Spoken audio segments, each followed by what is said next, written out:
এরকম tournament continue চলতেই থাকবে। এইটা কেন করতেছি মার্সেলের সৌজন্যে?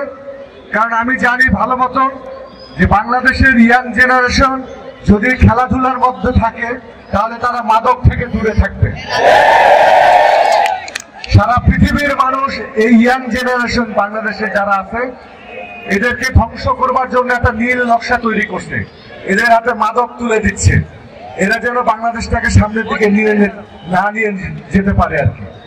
একমাত্র খেলাধুলাই পারে এই ইয়াং জেনারেশনকে সুন্দর রাখতে, ভালো রাখতে। আমি আশা করব এই ইয়াং জেনারেশন আপনারা যারা আছেন, আমাদের এখানে আইন শৃঙ্খলা রক্ষাকারী বাহিনীর সদস্যরা এসছেন, ওসি সাহেব এসছেন, হানিফ সাহেব এসছেন, এরা কিন্তু চেষ্টা করে যাচ্ছেন মাদক থেকে সমাজকে মুক্ত করবার জন্য। আপনার চেষ্টা করে যাচ্ছেন, কিন্তু সাথে সাথে আপনাদেরও সহযোগিতা করতে হবে এই ভাইদেরকে। ওসি সাহেব,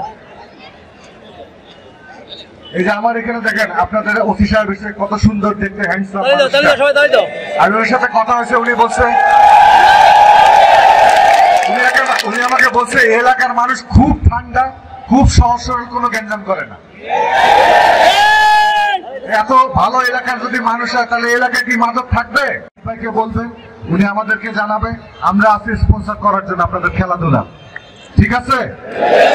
এরকম টুর্নামেন্ট প্রত্যেক বছর করবেন, প্রত্যেক বছর আমরা আছি আপনাদের সাথে।